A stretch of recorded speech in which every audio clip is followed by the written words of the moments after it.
ছোটবেলায় একটা কথা শুনেছিলাম, আমরা সবাই ভালো বন্ধু খুঁজি, কিন্তু সেই ভালো বন্ধুটা হওয়ার চেষ্টা করি না। একেবারে সত্যি। হ্যাং আউট করলেই বা ক্লাসমেট হলেই, অফিস কলিগ হলেই, একসাথে নেশা করলেই বন্ধু হয়। যার সামনে তুমি বিরিয়ানি হাত দিয়েই খাও, যার সামনে তোমায় দেখতে কেমন লাগছে তা নিয়ে তুমি বিন্দু মাত্র বদার নও, যার সামনে ভালো মানুষ হওয়ার এক্সট্রা নাটকটা তুমি করো না, যার সামনে তুমি হয়তো কেঁদেও ফেলো, যার সামনে নিজের ড্রিম কেরিয়ার নিয়ে আলোচনাও করতে পারো, যার সাথে নির্ভয়ে নিজের বাবা মাকেও ছাড়তে পারো, তাকে না হয় বন্ধু বলো।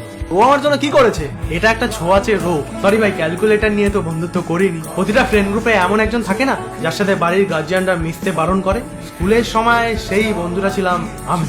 কাজেই আমার প্রিয় বন্ধুদের ওদের গার্জিয়ানরা বলেছিল আমার সাথে মিশতে না। ওরা এখন কেউই আমার বন্ধু না। আমার কারোর উপরই রাগ বা অভিমান কিচ্ছু নেই, কিন্তু তারপর থেকে আমি কোনোদিন বন্ধু খুঁজিনি। যেই বন্ধুটা হয়তো আমি তখন খুঁজছিলাম সেইটা হওয়ার চেষ্টা করেছি। দেখো, দুঃখ পাওয়ার কিচ্ছু নেই, আমার বন্ধু ভাগ্য অতও খারাপ না। পরে আমার অনেক ভালো বন্ধু হয়েছে। আমাদের প্যারেন্টসরা জানি না কোনো ছোটবেলা থেকেই পাশের বাড়ির পল্টুর সাথে কম্পিটিশন করিয়ে গেছে। ফলে ছোট থেকে আমরা ওদের সাফল্যে হিংসা করি, দুঃখ পাই। দুনিয়া অনেক বড়, আর সেখানে বড় হতে গেলে এইসব ছোট ছোট কম্পিটিশন করো না। ফার্স্ট বেঞ্চ, লাস্ট বেঞ্চ, সবার সবাইকে একদিন দরকার। জীবনে প্রেম না থাকলেও চলে, কিন্তু বন্ধু না থাকা খুব চাপ।